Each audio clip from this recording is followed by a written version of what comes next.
I ain't had time, I got time now. Yeah, I'm about to shine and design now. Going coast to coast when we dine out.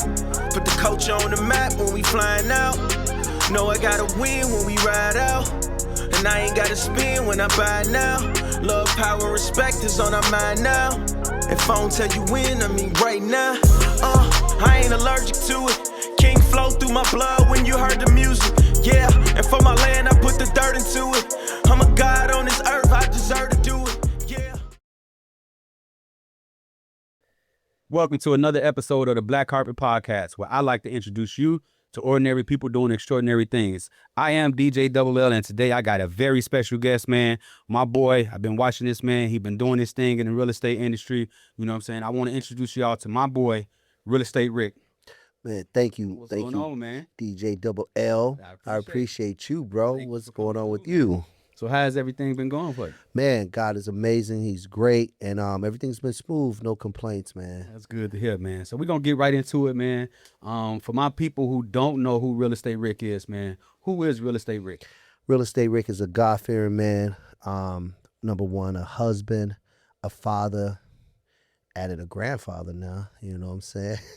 Welcome to the club. Yeah, for sure. And an entrepreneur that found real estate to be financial freedom, figured it out, made some mistakes in the past, and now arrived. That's what's up, man. So, I mean, we're going to talk about the past. Since you say you made some mistakes in the past, like what was life like for you growing up? Like what was life like for a young Rick? A young Rick started on the north side of Chicago, met a group of young guys. We learned how to hustle, legally and illegally in the beginning. Mm-hmm. Quickly tried to do the right thing, go to school, got a job, and worked that job, right?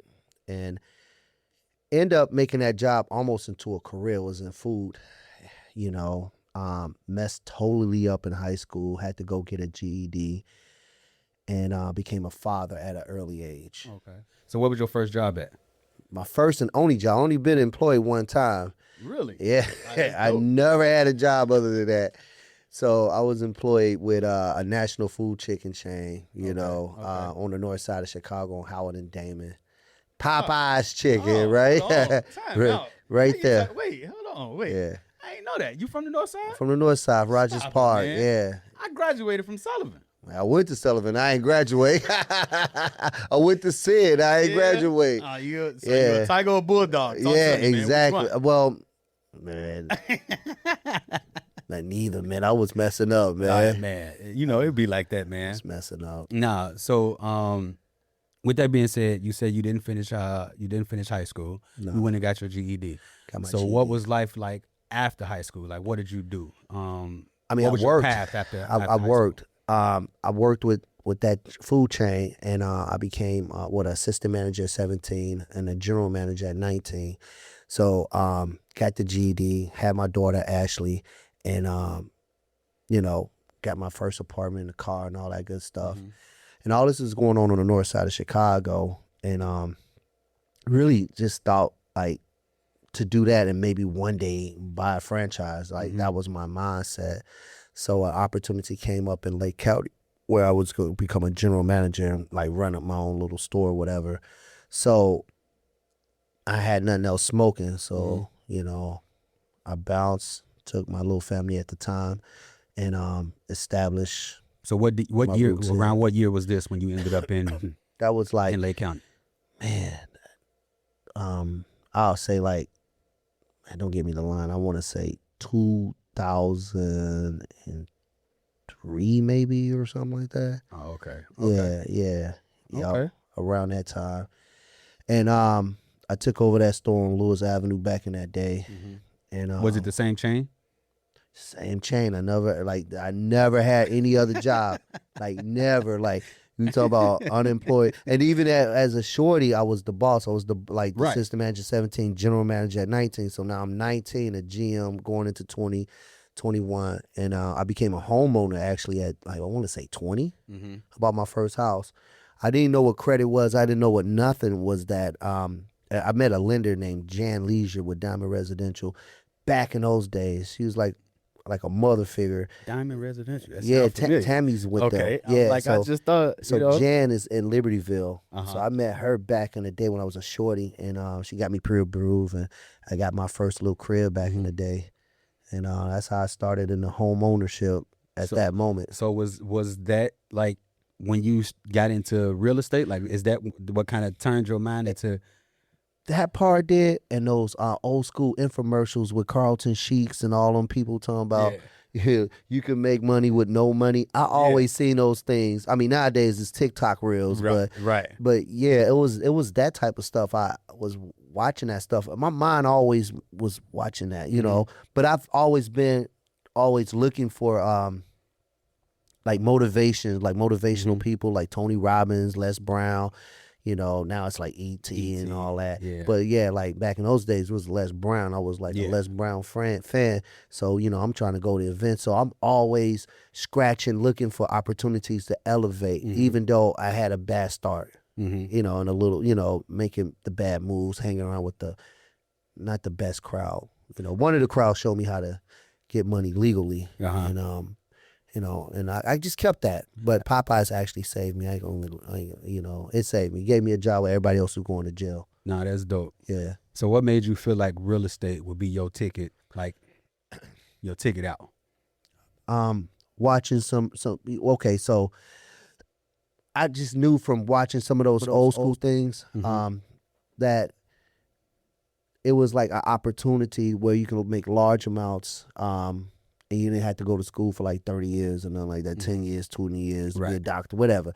And I knew that was like an opportunity, but it really hit me when, I want to say back in like 2005 or 2006, I did a, what do you call that, home equity line of credit on that house. On the house that you already purchased. Yeah. So I got divorced, you know, end up raising my daughter on my own. I was a single father, you know what I'm saying? I mean, that's dope. Put this in the books. I was getting the child support. Oh yeah, put that in the books. Yeah, no. Put that in the books. Yeah, I was a black man raising my baby, man. And so I did that, right? And being a father was so important to me, you know what I'm saying? So with that being said, I did that refi. I didn't even know why I was doing it. I was actually listening to a real estate agent and loan officer. So they was like, hey, do this, and we'll help you get your income property. So you got to keep in mind, this is leading now into like 2007, 2008 with the bubble. Okay. Yeah. So now, but my credit was good, and I was making decent income, but still at the same time, I was like buying the 3-unit, buying a duplex, it was like, loans for everybody. You get a loan. You get a loan. You get a loan. So I just was like going crazy, but I seen when I did that refi, I had pulled out like $21,000 on that house. So I used that to kind of leverage it into other properties. Okay. Not knowing, and I don't want to blame like the lenders and the real estate agent at the time, but not knowing that they wasn't investors. And that's the big thing. They weren't? No, just because you in real estate as a home inspector, a loan officer, a real estate agent, whatever the heck, that don't make you an investor. Right. So only thing they doing is, God forbid me, they closing deals on me. So what would be your definition of an investor if you said they're not investors? No, investor is somebody who takes their money or control the situation and put their name on the line and actually purchase something. Right. All right. Do whatever value adds or holds, you know what I'm saying? And then they profit from it. You know, that everything else is a service person. Right. Okay. Okay. Big difference. So, you know, I always say this, and I don't want to go off track, but how you gonna let somebody just sell you something, talking about this is a great fix and flip or this is a great multi-unit, and they ain't never did it themselves, or they did it one time? Come on, and you've been hired them? Sense. One is off their commission and they don't know what they're doing. Right. Hey, before I let you go on this time, would you let somebody go work on you on a heart surgery and they ain't never did one before? Yeah, no, that's not. Same thing when you put in your hands in the real estate field to just anybody that's just trying to close a deal. Right. Okay. So would you consider that being your very first deal?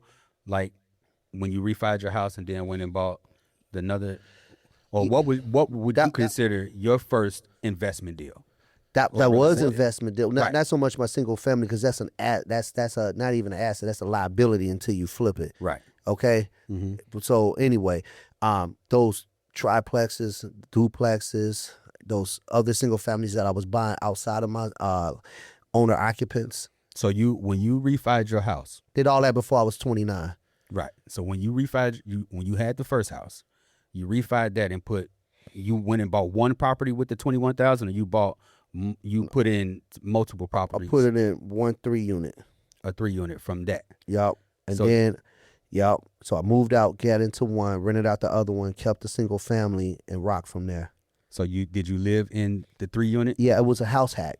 Okay. Yeah. Okay. Yeah. Okay. So when you don't have a lot of money and you can't come down like the 20-25%, you house hack. That's why I always say, for any new person, you do a 4, that's 4-unit, then follow up with a 3-unit, then follow up with a 2-unit, and then you get your single family. I kind of did a little bit backwards, and usually it's a red flag, but in that time, lenders was just giving it away. So what would you feel like at what point did you realize, oh, this is working? Like I could really do this. At that point, anything was working because the loan was going in. What made it not work was because the market fell the bottom out, and back in those days, everybody was selling the fact that it's going to keep appreciating. And by me not knowing, me not having a mentor, me not having guidance, because nobody in my family ever did anything like this, I'm at the mercy of the real estate agent that didn't even know. They just took a little course and got hired and know how to market themselves. I'm just keeping it a buck, y'all. Okay? And the lender, and I'm not saying anything bad about the lender, but they was just closing deals on me. Right. And now I got myself in over $1 million in debt because I bought a triplex, 2 duplexes, and 2 single families. Okay. And the bottom fell. All overappreciated properties that was just bubbling, then it just fell. And now I'm stuck holding the bag. Well, I assume that you say you was $1 million in debt. Or In debt, close big to- time. Yeah. One property was $300,000. Next property was $250,000. You keep adding it up, it's so over. clearly $1 million. it switched. It Where your switched. portfolio at now?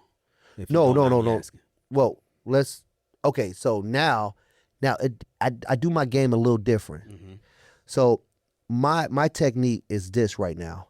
Flip to 7 figures. So I'm all way past 7 figures. Okay. Right? So you're flipping. So you used flipping. Flipping to get your money right. Flipping was your strategy to get to 7 figures. Oh, absolutely. Okay. Absolutely. I'd probably be in a better wealth position if I held all of them. But for me, I didn't have a regular job. So flipping was the change up. Okay? Okay. Because a lot of times people pigeonhole themselves when, okay, I got a job, I'm making X, Y, and Z, but I don't have a lot of reserves. So now you get these properties because you didn't watch everybody talk about cash out, refi, take all the money out. All you doing, you ain't leaving no room for equity, and you just piling debt. And you really ain't got $200,000, $300,000, $500,000 in reserves that feed the property in case you got to kick one of the 2 people out in your triplex. Okay, so slow down because I want to understand what you're saying here. You said you take the refi and you invest it, but don't put all of it into it.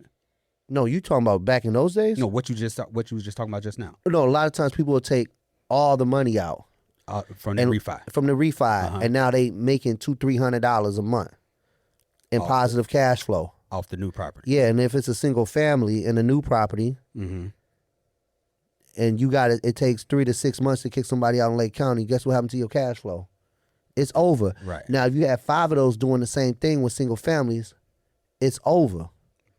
So what would be your recommendation? Recommendation is get you some real money. Get with some mentors or some people that's gonna go in and you go buy you 30, 40, 20 units. Don't go small time.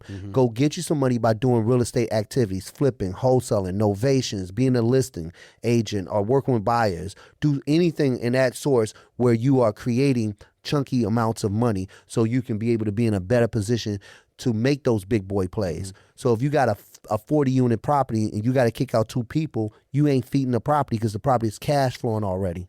Okay, so do me a favor. Back up a little bit. because you just ran down a few different strategies to real estate.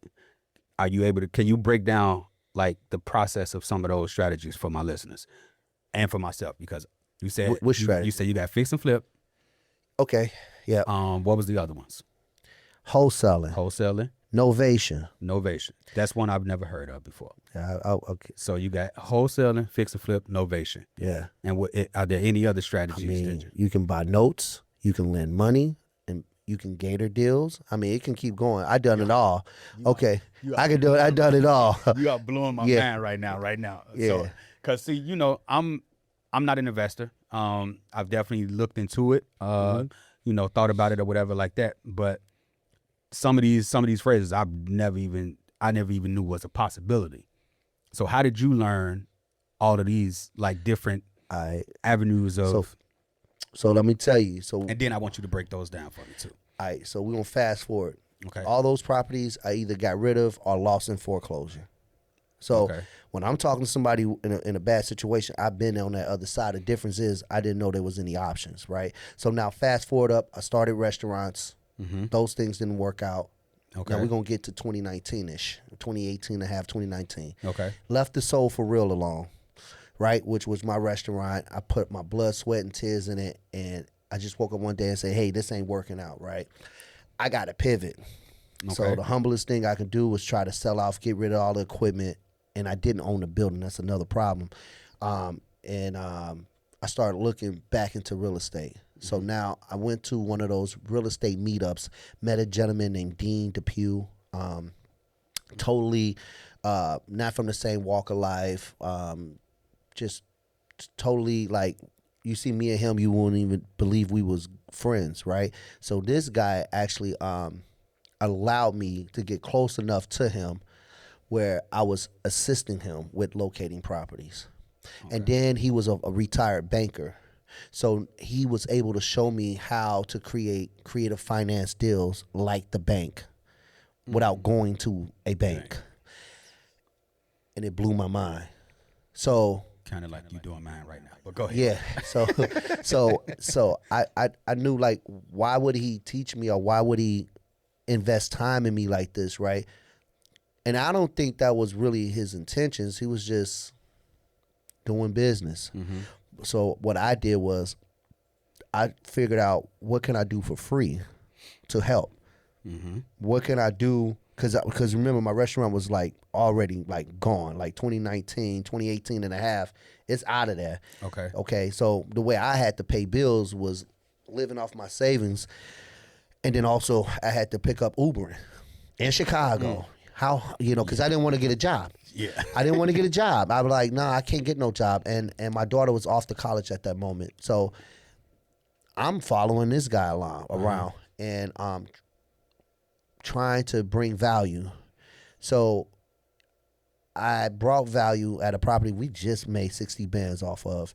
It was 308 Greenwood in Waukegan. I found a situation where a seller needed some creativity. Keep in mind, I didn't have no real money. But I knew from listening to this guy how to structure something. So I came to him and structured a deal. And remember, the market wasn't booming at that moment. This is 2019. Yeah, it wasn't booming. So I structured something. He was able to actually fund a small piece of it, and we became 50-50 partners on this rental in something we call a sandwich lease. And so now a sandwich lease was just basically the owner had title. We had control, equitable interest, and we kind of controlled the middleman. And we turned around and we we rented with an option to buy to an individual who gave us $10,000 down and end up living in it. As we structured this, we structured it kind of like a land contract. So every time she was paying us after that 10 G's. So we sold it to her for X, Y, and Z. We took the 10 G's off, and she was making payments. And we was paying Chase Bank directly because we had it controlled in our contract, bringing down the debt value on him with zero interest. Zero. So now as this was coming down, fast forward up to 2025, right? Because we had her for 10 years, and we charged her at 9% interest, like the bank, on a lease option on a crib we didn't own. That's some cold shit. That's cold. So now, turn around. She ended up opening up a couple of restaurants. I'm not gonna put her out there like that, but they didn't work out. She wasn't able to pay, and she lost the property. We had to evict. Took us like almost 5 months. And when we got into that house, because she wouldn't let us in, it was a disaster. Destroyed. But the good thing about it, we bought that property like at $65,000 or something. It was down to $31,000. That was how much it was worth? That we owed dude. Oh, okay. So y'all paid off. Well, she paid almost. She half paid of off. So my partner was like, Rick, I'm gonna go in here. He's like 72 years old. Man, go put your mega hat on, bro. Chill. He wants to go in there and go paint and do all this work, right? And I'm like, man, you too old for that. Hey, I'm gonna make one call. I made one call to my man, Lewis. That's my guy, and we sold him to her for $100,000. $100,000. So we paid the closing costs, paid Buddy off. We kept the money in the middle. Oh yeah, that just happened. Yes. So then when he fixed it up, he calls me back and he said, Rick, can you sell it?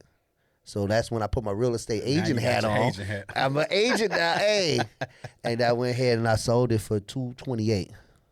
And he put 40 in. He do most of the work. So he bought it for 100, put 40 in. He sold for $228. Sold it for $228. Yep. And I got paid on the back end. So you got to remember, I got paid on the front end with the down payment. Right.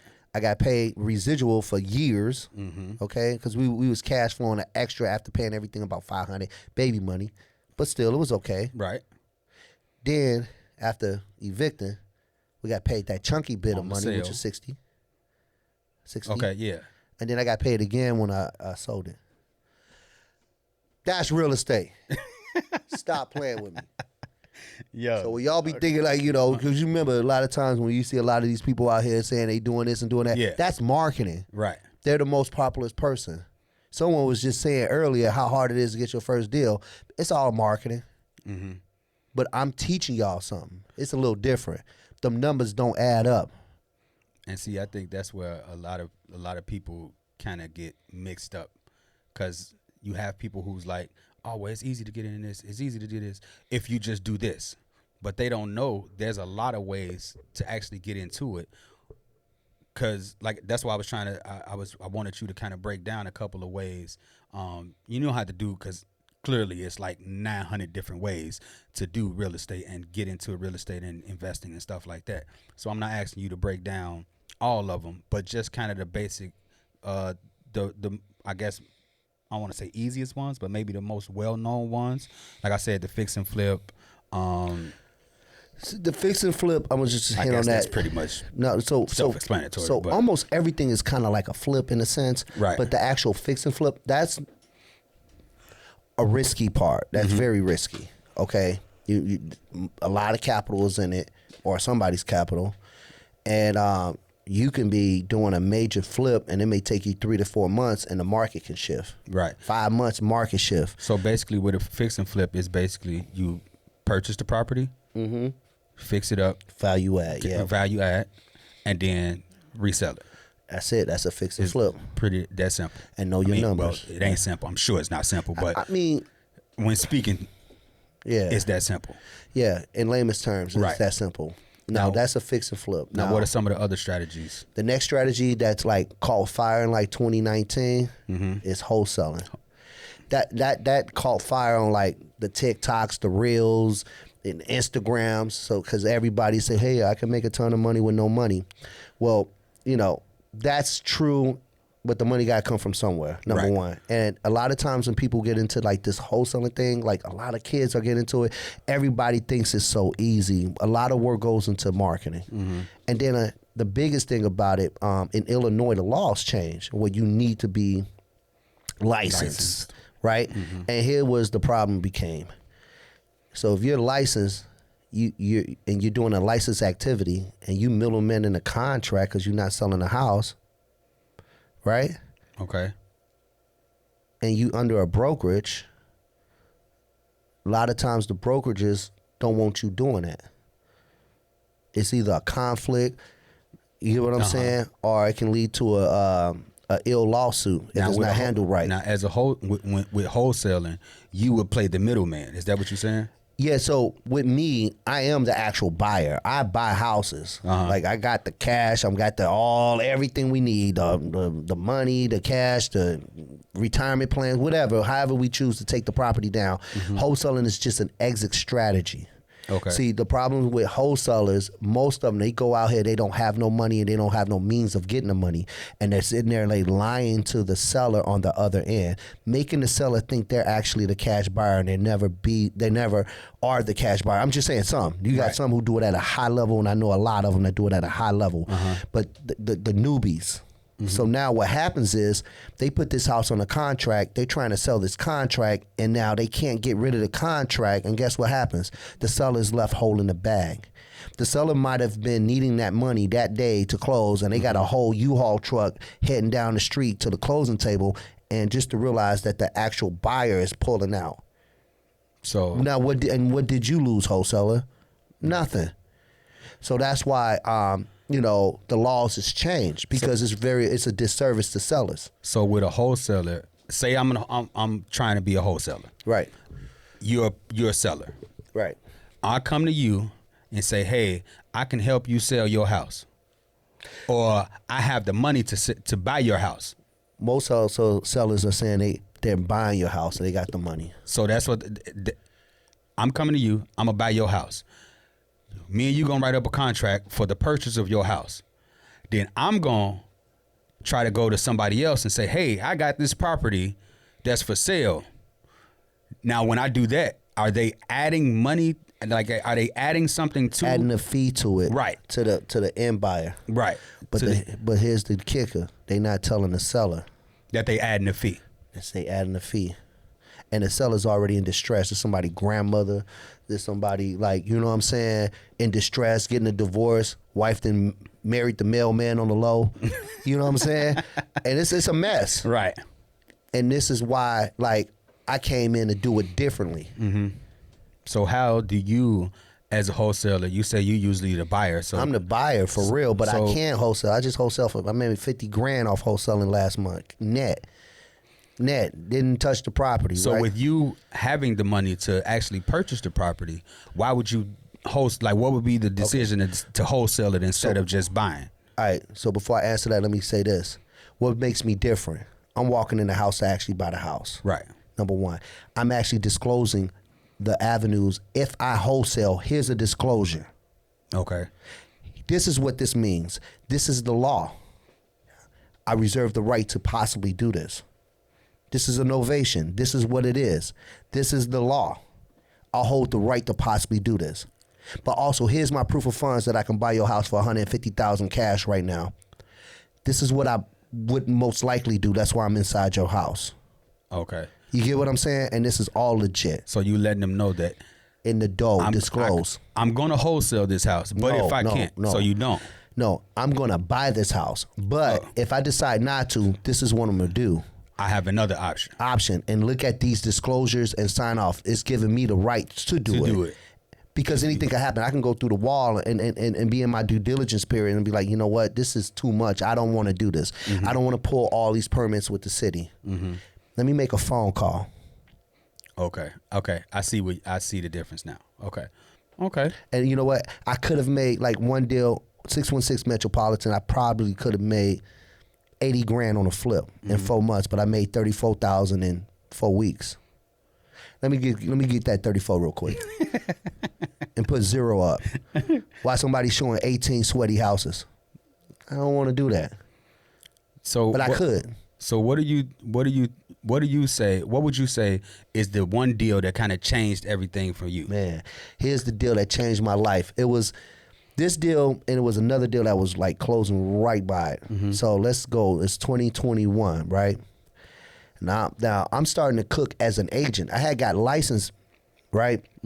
Because the laws of wholesaling and selling, changed. But I was in a major brokerage, Century 21. Okay. So I knew it could be a conflict with the managing broker. So I quickly started building relationships with people and set up money, right? Okay. So let's fast forward. I had like 4 people with money that started to believe in me. But one particular one was the guy with the red mega hat, right? Okay. The old guy. That's my man's though. I got love for him.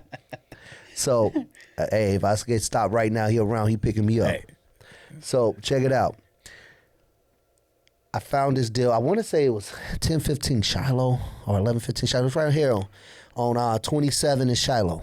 Okay. Okay, not far. An agent, because I advertise and I talk to agents, and I don't build competition. I build relationships and partnerships. Mm-hmm. This agent really didn't want a partnership. He just say, hey, man, Rick, I got something, man. This guy is behind in taxes. I was going to list it, but the house is like hoarded out, right? And can you just come by and see what you can offer on it? So as I went and looked at the property, I seen the walls is okay, the floors is okay, the plumbing is okay. It's just a lot of trash, this, that, and the third. And there was two issues here. One issue was that he had a child support payment he had to go take care of. I think it was like $14,000 whatever dollars. No, not even $7,000. And then he had a back tax problem of $28,000. Right?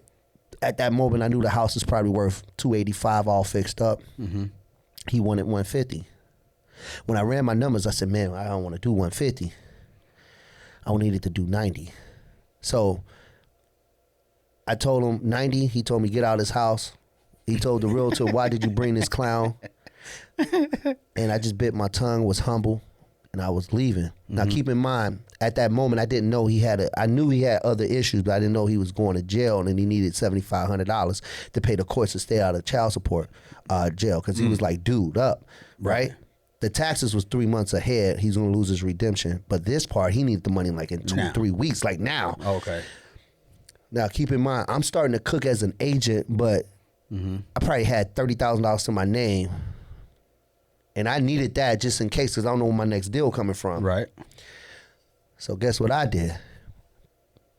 Before I did that, I was walking out the door. He said something about, man, I'm going to go to jail. I need this money, right? So I heard that and I came out and said, man, what do you need? Like, man, I need $7,000. He's screaming, right? So I said, okay, cool. Man, how about we do this? Let me get the house for $90, and let me give you $15,000 up front. And then let me hold a note for 6 months, making residual payments to you every single month. And before then, I'm going to flip the house and pay off the entire balance. So it's just a seller finance at this point. Okay. He didn't have a mortgage. House is free and clear. So he said, yeah, cool. So I called my mans and I asked him, can he loan me, I want to say $45,000. So he had something called a self-directed IRA through Quest. Who did? The seller? No, my man's with the money with the red hat. Okay. Call him Red Hat. The man with the red hat. So he said, yeah, Rick, this deal makes sense. So he shot me the 45 with my attorney, Ashley. Mm-hmm. And I took 15 out of the 45. We went to closing, closed at a title company, paid the closing costs and all that. Mm-hmm. He walked away with his $15,000. It was right before Christmas. He was able to have extra money. He good. He happy. Right. But I structured that deal paying him 0% interest on that money. Did I say zero? With the red hat, I structured the deal to pay him 7%. Remember, at that time in 2021, the rates was like 2 or 3%. Uh-huh. So for him to get 7%, he was happy. Right. But then I put a sweet thing on it. I said, hey, man, I'm going to give you 10% equity of the deal. On the property. I controlled the property, owned the property. I just had a note against me at 10% equity. When everything shakes out, he gets 10% plus the 7% interest. And we got 6 months to do this. So he's out. I got the control of the property. It's deeded in my name. And I took the $30,000 from my man, and I rehabbed the house with my guy, Roberto. Roberto and Jose knocked it out real quick. I put the stick in the ground with Century 21, and I sold it. Paid everybody back. I walked away with $106,000, the biggest check I ever had at one time in my life. And right at almost the same time, a week later, when I was locking that one up, well, before that one closed, a month before that closed, I locked up 1045 Wadsworth. And it's so funny, I think that one's in foreclosure right now, but that one there, 1045, I sold that and made $40,000 on a wholesale. So now I got that 40 plus that 106, all in the same month, $146,000. Couldn't tell me nothing. Stop Ubering. Burn the boats. We in here. And I never looked back. And you never look back from Nah, that. man, I must have had 5-6 figure months. So you said, so the property that you just talked about on Wadsworth, you said it's in foreclosure now. Yeah, it was on the list. So, Mark, have you ever sold a house, it went into foreclosure, then you went back and bought it again? It's right here on Herman and 23rd. Uh-huh. It's a house, a little white house on Herman and 23rd. We did that twice. Yeah. So you done made money off the same house twice. Yep. I think it's 2317 Herman, if I'm not mistaken. I won't be giving out addresses. Yeah. So with you now, at that moment, you say you never looked back. Never looked back. So now, what does your daily routine look like as Real Estate Rick, as opposed to what it did before that? I mean, right now, I'm a broker owner. I open up a brokerage. I want to keep that in mind. Okay. So that part is a difference because I'm nurturing real estate agents now. Okay. So instead of you going to Keller Williams, Compass, Century 21, and all those big brands, I started my own brand that we are creative solutions. We hybrid. We are investors / brokers. And that's why, without advertisement or anything, word of mouth, I got 8 agents now. And we're gonna change our model. On that. Thank you, man. That's Praise be big. to God. That's big. So, and all of them are snipers. Okay, from Arlington Heights. Shout out my boy Jay. Yeah, my man Jay Foster in the building. Yeah, man. And I mean, from North Chicago to Chicago to the South Side of Chicago to Arlington Heights to Mundelein. So we stretched out. You know. You got agents that speak Spanish. You know what I'm saying? Like, we multicultural. Okay. You know what I'm saying? That's dope. Yeah, that's God, man. And so what we're doing right now is I'm going to create this revenue share thing, and then so we can be able to actually expand out and grow this thing. And the whole idea is to grow it and grow it big and have them have shares into it and then turn around and sell it, and for shares 7 into figures. the brokerage? Yeah, heck yeah. That's what we're doing. We agent first. And we are, I'm one of the fewest brokerages that allow them to be creative and push them to be investors and also wholesale with integrity. Okay. So that's the difference between me and everybody else. Yeah. Okay. So my day to day right now is waking up, looking at my emails about the current deals and seeing what's going on with the title companies. A lot of times I'm getting calls from one of my agent, Myron or Jay, will call me in the morning. I'll talk to Nicole, that's another agent. And just kind of get a game plan where we at, what they need me to do, so I'm serving. Now you're a coach. I'm coaching, serving, whatever I can do to help them. Yeah, we got a shorty just started, 19 in Skokie. Yeah. So, and that's what I'm doing. That's part of my morning. So you built this, you went from, I guess, your single family home, which is kind of was your first taste of real estate, I guess, to now where you are now. Like, have you ever had a moment where you was like, I can't do this. I'm not doing this no more. And felt like getting up, like quitting? I know you said you had stopped. With the restaurant, yeah. Okay. Many of those. Real estate, nah, because this time around was different. This time around I had a mentor. In the beginning, I didn't have no mentor. I just had people say, sign here, sign here, sign here. And I'm thinking things just going to grow up and blow up. And it didn't work like that. You know what I'm saying? So, never in this business, I never felt like that. And I never took a L. I never took a L. I took a L in the past. But as of 2019 and up, I never took a L. Because I buy right. That's the key, buying right. You don't make money when you sell like we all think. You make money on the buy. So what would you, you say you never lost. So what's the... 2019 and up, back in the day. So what's the most money you ever lost on a deal? 2019 and up? No, you say you never lost since then. So before then, what's the most money you ever lost? I went bankrupt. When you talking about when you had the moment where you was like $1 million in debt? Yeah, at that time. I couldn't come back from that, and then I started a restaurant. You know what I'm saying? Right after that, so I took whatever I can, and I'm gonna tell you the truth. I ain't pay nobody. I'm like, catch me in court. I'm finna take this little bread and open up a restaurant. So that's what I was finna ask you next. How did you get out of that $1 million debt? I didn't. I had to file bankruptcy. ain't no silver lining to it. It was over. Yeah, okay. It was over, man. So with taking that L, like what did that teach you then? Man, it taught me how to live without money. Bro, it taught me how to stretch. Okay. So when I got into the restaurant business, I knew how to stretch already. Right. I was like, yeah, take this, move this over here. You know, rob Peter, pay Paul. I did that for 7 years in the restaurant business. And that's how you was able to kind of get through. Get through, man. It was that and praying to God, asking for a way out, man. It was a lot of Jesus, man.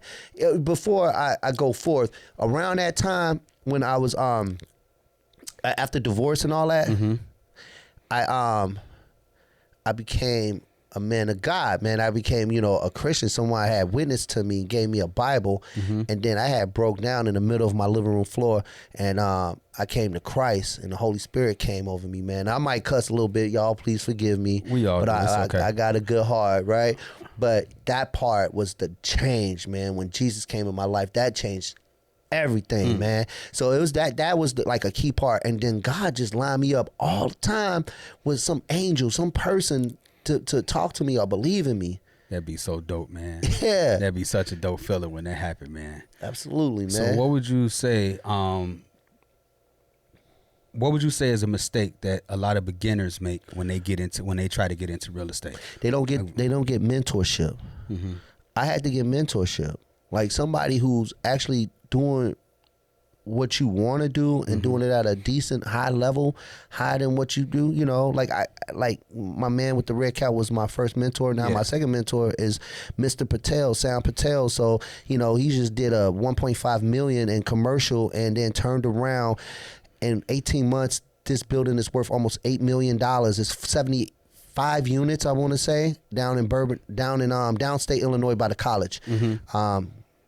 Urbana, there you go. Okay. So he actually takes his time out with me and talk to me and show me the numbers about commercial and how to position myself, and he's going to be probably one of my first partners on bigger units, because I just seen this man create $3-4 million on one deal in 18 months, and then took a cash out for $800,000 and is going to 1031 tax defer this and look for senior living homes.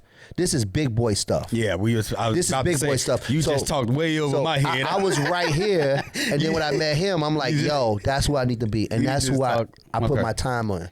No, that's dope though. I hear a few of my guests that I've had on, they speak highly on mentorship. Like they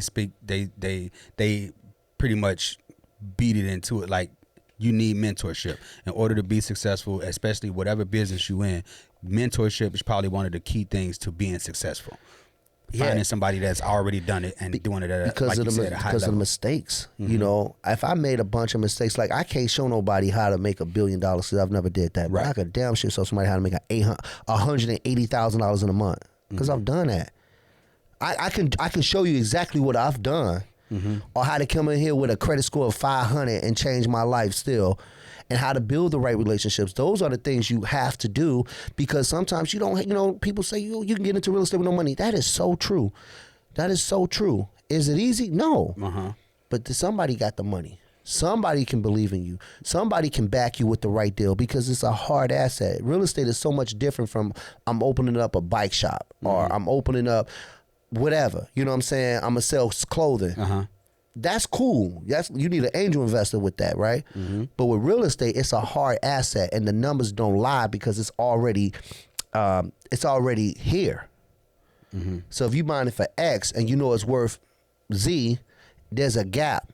And if the gap big enough and a chunk is big enough, who ain't gonna lend to you personally without going to a bank and giving up your firstborn kid? True. And this is what stops everybody. It didn't stop me. I get on the phone and call 5 people and say, hey, I need $50,000 from each one of y'all just to play. So how were you able to build that network to be able to make that kind of phone call? The restaurant business helped me a little bit, because people looked at me already as being someone in the community that was honest. You know what I'm saying? And people who know me, they seen I put blood, sweat, and tears in it. So leveraging that in the community, and meeting people who was doing well already, that I can build a relationship with and show them what I've already done. You get what I'm saying? Yeah. At this point, it's much easier. So you got proof of concept in a sense already. I got proof of concept multiple times. Okay. Yeah. Nah, that's dope. So when you looking to buy a property or looking to purchase a property, like what are some of the numbers or things that you kind of look at to be like, okay, I'll get this, or nah, I don't. So if it's That's not a good thing. If it's a single family home, what I'm looking at first of all is the ARV. That means after repair value. This is like the ABCs of fix and flip. Okay. So, but that also carries into if it's gonna hold, right? A 1 to 4. What do you mean if it's gonna hold? What does that mean? If you're gonna keep the property. Okay. Okay. Okay. You're gonna keep the property. So, I look at the ARV. How much is it all dialed up? Granite countertops, accords, vinyl floors, fixtures, whatever, right? Mm-hmm. And I look at how much it's gonna take to bring it there. That's the rehab cost. Right. And then I look at the closing costs and things like that. So basically, I'll take the ARV, which is what the house will sell for, and then I'll quickly subtract 70% or 30%. Let's say you subtract 30%. Now you're down to 70. Out of that 70%, let's say it's 70,000. Let's say the house is ARV at 100. You immediately take 30% off, which will leave you 70. The 30 represents closing on the front, closing on the back, and profit possibly. Okay. Now you're down to 70. Out of the 70, you're gonna take out the rehab costs. Let's say the rehab was 20 grand. So you're down to 50. So I'm trying to buy that house for 30. So I can maximize. And if I can't get 30, my maximum allowable offer will be what? 50. So I know no matter what, I can't go out of here without 50. Right. And there you go. Them the numbers for a fix and flip off 100,000. You just made that sound so simple. But I got you. And for a wholesale, it's similar. You just made that sound so simple, but I'm pretty sure going through the process is not as simple, which is not a bad thing. I'm so ignorant when it comes to real estate and real estate deals and everything like that. So you giving me a lot of information that I had no idea about. But once you do it, it's like Steph Curry. Once you keep shooting, you gonna right. You sure. got it.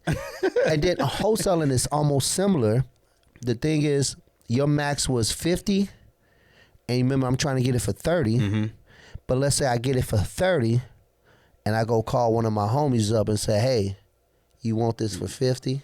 So I just made 20 without doing nothing. So outside of the numbers, is there anything else that would make you walk away from a deal? Nah, really, it's the numbers.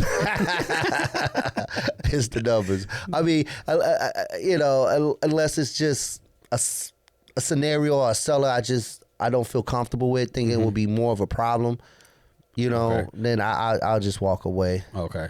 Yeah. So we was talking about, you had spoke about you currently, or you just recently opened your own brokerage. Absolutely. Right? Yeah. At what point did you make the decision to say, okay, now it's time to start expanding my team? Like, what made you say, okay, now this is so I'm crazy. in a position to do that now? All right, so crazy. So part of me starting this brokerage in the beginning was because the stuff that I was doing, I didn't want to do it under a major franchise.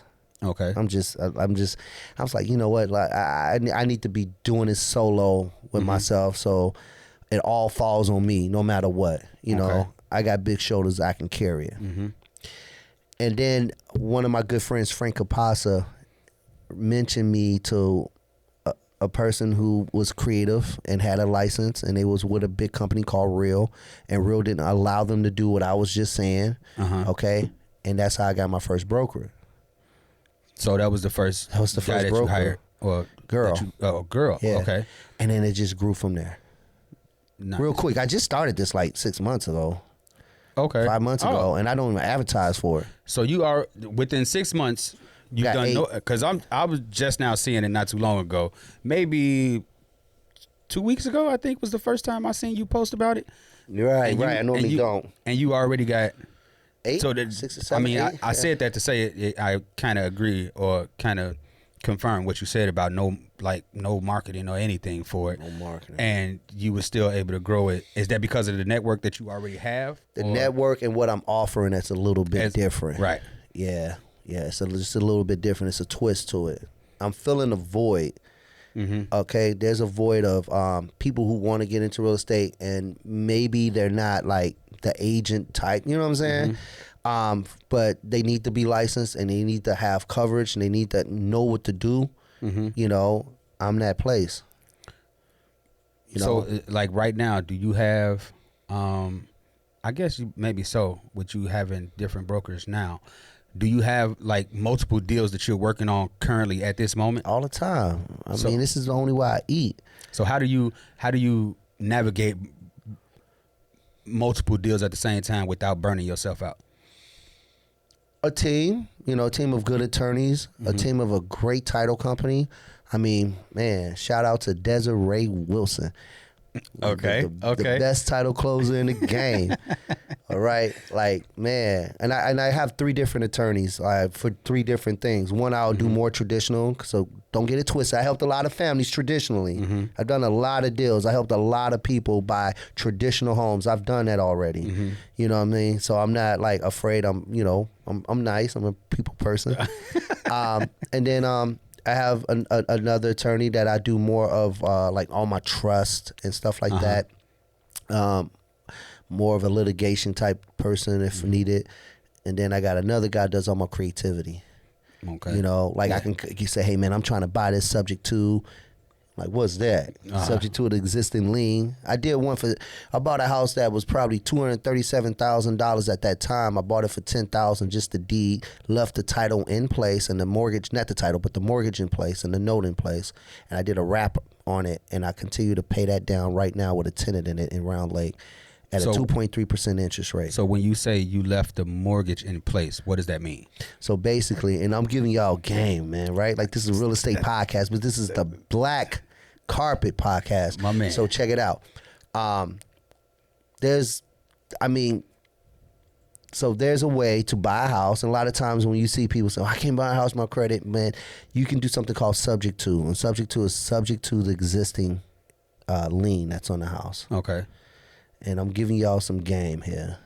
So there was a situation, a guy needed to, you know, he's a military guy. He just bought the house. Like this is like 2022 or something. He had just bought the house like 2021, so he doesn't have a lot of equity. Okay. Right, because he hasn't had that long. Right. He didn't have a lot of equity, and he was being deployed and all this stuff. And it was like, man, I need out. A traditional real estate agent couldn't do anything about it because he's going to have to bring cash to what? Closing. He ain't got enough equity because to sell a house costs money. You got to pay the agent, you got to pay title, you got to pay survey, you got to do concessions. So I was able to work a deal, give him $10,000 for the deed, have my run title on the house, and take the place of, without assuming the loan. Remember, I didn't ever assume the loan, and was able to just basically take over the payments of the house. And the reason why it made sense for me, the house right now is worth about $285. It made sense to me because the interest rate was 2.3%, which we're never going to see unless we get another COVID or something bad happen. We're never going to see that again. So that made sense for my portfolio. I still have that property today. Okay. You know, cash flowing an extra $700 a month. Debt is coming down. It's worth $275. I probably owe, I don't know, maybe $223 or something, but it's going to keep coming down like this. So that's what a subject to is. Okay? And then a lot of times people say, well, that's illegal. Show me where it's legal. It's not illegal. You just don't do it. Right? So there's something called a due on sale clause. I know my lender people out here talking about, you're going to cause the due on sale clause. Man, 99.9%, if you make them payments constantly, due on sale clause won't happen. So what is a due on sale? That means when a deed transfers, the loan is immediately due. Okay. But that never 99% of the time it ain't gonna happen unless you come up like, you know, not paying your mortgage, and they take a look. And I'm gonna give you another nugget, and I'm not gonna give you no more nuggets on this one. You move it into a trust. And when you move it into a trust, it looks as an estate planning. You move the property into a trust. Yeah. Okay. So now it looks like an estate planning. So it looks like it never moved. It looked like the person just made a smart move to put the property into a trust. But the whole time you put it into the trust. And I control the trust. Remember, Trust own the property. LC is the beneficiary. LC is a member of the family trust. I control everything, own nothing. Remember that. He who owns everything gets sued. I'm giving y'all game. I've heard that quote before. Better know that. I've heard that quote before. Better know that. That's what the man with the red cap told me. He who owns nothing owns everything. Yeah, because you control everything. Right. You never want nothing in your name. Mm-hmm. You know what I'm saying? Let's say I get out of here and I go run into somebody and they be like, "It's real estate, Rick, sue him." What you gonna sue me for? A Ford F-150 truck nobody want? So you say the property that this current property you still have? Yeah, I still got that one. Yeah, still got it. Yeah. I got about 6 still in my portfolio. I held because I bought them creatively.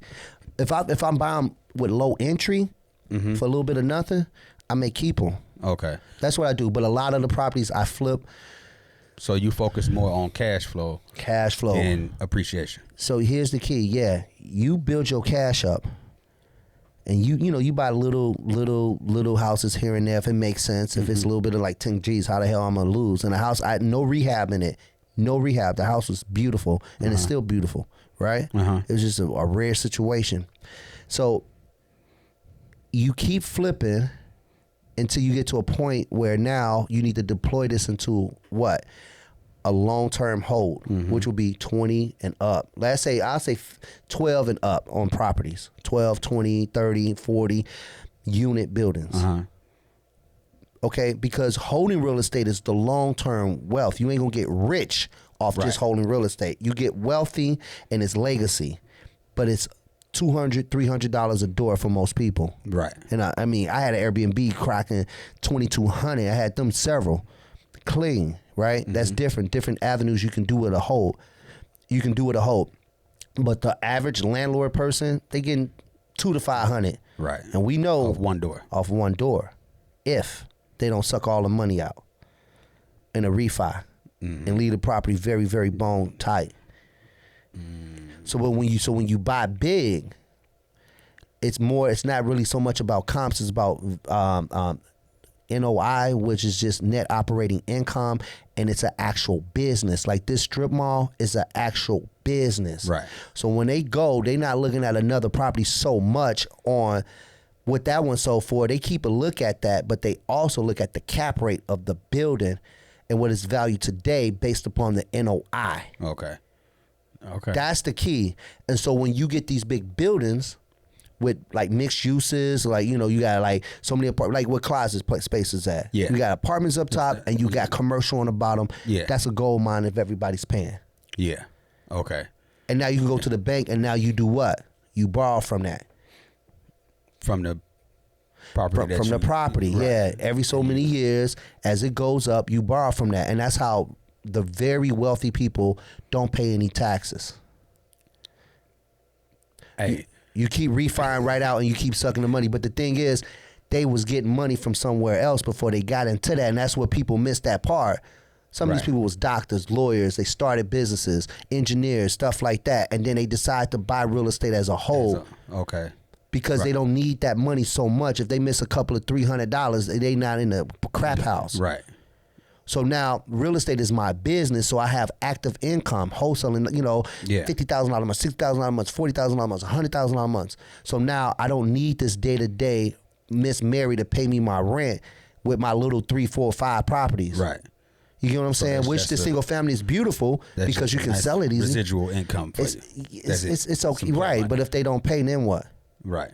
That's if you're not doing what you're also doing, which is the cash. You need to have that cash coming in. Right. So, you know what I'm saying? So I just believe flip to 7 figures and go look for something big. How that something big, how your money really grow. Okay? Commercial real estate and residential real estate, it ain't the same. Right. It bleeds different. It ain't the same red blood. So what's something about building a 7-figure business or a 7-figure portfolio that people don't talk about? Talking about 7-figure portfolio like holding? What do you mean? I would say building your business. 7-figure business? Yeah. What is something that they don't talk about? What it takes to get to that? Man, dedication, hard work, doing what others don't do. Okay, I live, breathe, eat real estate. It is my life. I don't care if it's helping buyers. I'm helping, like, I don't even help buyers, but I'm showing homes to, like, people who only want it. Like, Rick, I just need you. I want you to, you know, they don't want me to pass them off to one of my agents. I don't even do that, but I still do that because I'm not too big to help somebody, right? Yeah. So, you know, being dedicated to the game, constantly showing up. Like Steph shows up to the gym, like Bron shows up to the gym. You show up constantly with mentorship, podcasting, reading books, you know what I'm saying, running numbers, underwriting deals. That's what the part. Everybody want the big check, but everybody is not trying to look through data and find out opportunities.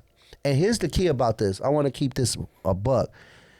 I'm never, ever finna go screw up somebody's seller and hurt them for some money. That ain't gonna never happen. I'd rather list the property than have Granny out here hurting and ripping her off. Right. You know what I'm saying? A lot of times people get this real messed up. They think We Buy Houses is a scam. Nah, it ain't a scam. You're a scam. You don't know what you're doing. You don't understand it. You know what I'm saying? We Buy Houses just basically means we're marketing for opportunities, and we're different from your traditional real estate agent. But what makes it even doper, I'm a real estate agent too, and I can be able to help you traditionally if the numbers don't fit. That's what makes me so dope. That's dope. That's dope. Yeah. So let me ask you this. For somebody listening right now, and got about $1,000 or less, but wanted to start investing in real estate, what would be your advice to the I guess the process that they would go to? Or it depends on their personality, right? If they got $1,000, they got a good job, and they have a, you know, they really don't want to do it as a business. Yeah. Then you want to go search you for a multifamily, go get some type of grant or something that they have out if it can cover you with closing costs, and go get you a duplex, triplex, live in one, rent out the others. That's what you do. Now, if they want to actually like try to change their life quick and they got $1,000, this is what I suggest. Get into wholesaling, but do it the right way. The law is that you can do one. And if it's more than one, that means it's a business activity that you're doing, and you need to go get licensed. And then you come to me, right? And then you do it the right way, right? And you take that $1,000 and you market. Wait, so you say a person can do a wholesale deal once? Legally once. In their own name, LLC, however you want to do it. Other than that, you need to go get licensed. Okay. That's the law in Illinois. And there's different laws in different states. So now, because I heard you mention it earlier that, you know, Illinois changed where you have to be now licensed. You have to be a licensed realtor, or do you have to be a licensed broker? Now check it out. So there's a difference. In Illinois, we have brokers and we have managing brokers. Okay. Right? Break down that for me. So broker is kind of like a sell person. Like in Wisconsin, it's a sell person, and then you have a broker. The broker is the person who controls the brokerage. Okay. In Illinois, we have brokers and managing brokers, which is the managing broker is the person or designated broker who controls the brokerage, right? Now, the word realtor is just something that you join as a broker. You have people that's commercial brokers that's never a realtor. They don't even touch the MLS. Okay. So if I wanted to be a realtor, which is a code of ethics and conduct, which I am a realtor, that's why I don't have any problems with IDFPR or anything doing what I'm doing, because everything I'm doing is above what? Board, right? Okay. That's why I know people hate on me. Keep that out there. I see you. So now check it out. That code of ethics, you're joining the brand, the realtor. You're joining your local brokerage. I mean, not brokerage, your local MLS, and you're part of a national fit, right? Okay. And you pay, you know, your fees, your dues To be a realtor. to be a realtor. Okay. So now, as a realtor, you can actually touch the MLS, and there's certain codes and conducts you should be doing. Now, what is the MLS? The multiple listing services. Okay. And so that is like the hub where all the properties meet for residential. You have some commercial, but a lot of times with commercial properties that hit the MLS, we also call it, that's where properties go to die in the commercial world. Usually commercials The being MLS? sold. Yeah, it's being sold before it even hit that. Okay. Okay? But in MLS from the 1 to 4s, that's where that's the hub. And this is where data aggregators like Zillow and Redfin and Realtor.com get their information from us. Okay. That's why, they basically sell that same information back to us and put somebody on the bottom, call them a premier agent. So again, like I was trying to say, the license is that's to be a broker though, right? To be a broker. That's the one that you said in Illinois you have to have that license. Right. Now you can choose to be a realtor afterwards, but you just need to be a broker. Right. And you need to come up under a brokerage with a managing broker that will that's just the way it is. And you need to do that for at least 2 years before you can go be a managing broker. Okay. And a lot of times people don't want the liability because it is more liability, but I'm flipping houses. How much more liability do I need? Somebody can fall off a ladder. With brokers, I just got to make sure that they're doing things right. And if you're doing something behind my back, okay, that's on them. That's going to fall on them. I don't know nothing about it. They do a deal and they did everything wrong. It was an assignment of contract and they didn't go through the office. Okay, that's on them. It's going to fall on them. Now, I just asked you about, how to start, your advice for somebody who had $1,000 and wanted to start. What would you say to somebody who's scared to just start at all?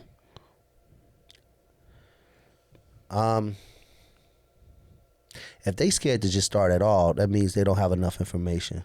So they need to seek out someone who has information that they would like to know and offer their services. Man, can I help scout out properties? Can I bird dog? That's just a classy way of saying, let me look for things and bring you value. Okay. Okay. Kind of like what you did with the man with my the red man. hat. Changed my life. Okay. Yep. Okay. What would you say is like the fastest way for somebody to get in a first deal today? On market or off market, like as a realtor or as like somebody off market investor trying to come up with 10 grand? I'm gonna say an off market. Let's go off market investor first. Okay, so off market investor, what you need to do is pull you a list. Okay, you pull your list. You can pull people who are about to have their redemption period expire. Okay, that's usually Illinois gives you like 2 years to redeem yourself after falling behind in taxes. That's a high motivation. And so let's say it's a month before, 2 months before, you need to be talking to them, knocking on their doors, building a relationship with them, and letting them know there's options before they just let their house foreclose for $7,000 to the person who holds the tax deed. Or they can pull a list of pre-foreclosures with auction dates. The people with the auction dates are what? Highly motivated in most cases. If they're not able to get some kind of loan modification or anything like that, you going directly to them, building a relationship. But be careful. It's kind of like a protective class, right? You don't want to be known as the hungry person who is a predator. Okay, so what you're trying to do is just help them. If you can, help them keep their house or find a solution. Maybe they're not reading the mail right and they don't understand that the bank will work with them. There's a lot of different avenues you can do before they lose the house. But some people just totally let it go. And now they got 3 weeks left, 2 weeks left, and then they call a realtor. They really can't do anything, but now they call us. We a cash buyer. We can sometimes, not all the time, stop it with a cash sale. Or postpone it in a sense. Okay. Other ways, looking for distress homes, high equity homes with distress, and building and talking to them and seeing what they'll take a cash offer. Okay. Now say on the flip side, say a realtor that want to get in their first deal.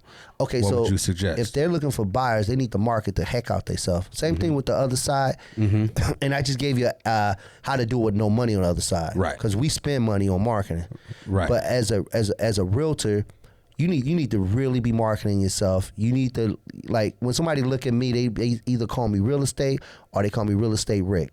Unless they know me, they say Rick. Right. Okay, that's number one. So you need to market yourself in your localized market that you do real estate. You don't do this, you don't do that, you do real estate. And then find your niche. Like you might love first time home buyers. Make that a thing. Make that a thing. Just go and advertise from either farming your area or doing constant lives or doing Q&A, but make yourself well known. All right. And by doing this, you can create your first like buyer deal or lead. All right. And talking to every single lender you know. Every single lender, because a lot of times these lenders, they got pre-approvals and then they got their favorite agents that they do business with. And now as you get going, you start sending them, and then it goes vice versa. Okay, I mean, this is how you do it with no money. Right. Because you can do it with money and run ads with Zillow. You can do it with money. Right. And but I'm talking about no money, right? Yeah, like you gotta, somebody fresh in the game. You got to leverage your social media and work your sphere of influence. Okay, write down 100 names out your phone that love you, owe you, and love you, know you, and owe you something. And then you send them all. If you got an iPhone, send a video text. Hey, this is so and so. I'm in real estate. I just passed y'all. Hey, come check me out. I want to be able to help you or someone that you know buy their first house. There's a lot of grants out here, and this is what you're selling. It's not because they really know. I know how the game go, but a lot of times you just selling like you know. Right. I'm giving y'all the down and dirty, ain't I? No, I believe. I believe all you it is. because I remember when you were doing the videos like that. You know. Yeah. And I remember you was doing the videos like that. That's kind of how I came across you. Even a couple years ago when we first had spoke. We had wholesaling. Yeah, we had talked about it wholesaling a little bit. Yep. That's how I came across you. I was watching a Facebook video of you talking about what you do and everything like that. So I definitely I definitely agree with that. And then as an agent, if they want to list properties, same thing. They can do the same thing, you know. But if you don't have money and you're not very popular, but what you want to do is go out. You like when someone sells a house in the area, farm that area. That means map that area out. Yeah. You know, go 3 blocks up, 3 blocks north, 3 blocks south, and let everybody know in that area. If you got to go door to door knocking, that hey, this property just sold. Let me let you know how much your property's worth for free. And then you have your nice little card, your smiley face. I mean, I've never done it, but this is how the game go when you don't have money. You leverage that eyeball to eyeball, kneecap to kneecap. You know what I'm saying? And then you leverage your social media. Let the world know what's going on. And like I tell my man Jay, you just need one. You need a case study. You need somebody smiling with the big smile with the key. That's it. And then everybody's going to start referring you, you know? Like everybody was thinking about me just being a restaurant guy. I had to take that whole image out. Right. Yeah, I don't even, and there's no offense, but I don't even look at you as the restaurant guy anymore. Like, which is a good thing. That means that you succeeded in. I identify myself different. Yeah, exactly. You succeeded in your pivot. Yep. So with that being said, now that you have experienced some success in real estate. I want to ask you, like, what does success look like to you now? To me, and it's gonna sound with all of the bumps and bruises you done already had and dealt with, and you know, what does success look like to you now? Success look like to me right now is being able to provide for my family. I'm married. You know, I love my wife, Tracy, baby, I see you. What up, Tracy? Leaving a legacy for my daughter. You know what I'm saying? I put my daughter on a few deals. She came up like 30-something thousand off these deals, leveraging either her credit or a little bit of her money and then flipping it for her. So, you know, teaching her the game. Yeah. You know, my daughter, Ashley, being able to provide for my other 2 daughters I got through marriage, showing her, Haley, how to leverage her credit. Like right now she's 17, but like I got a piggyback off me.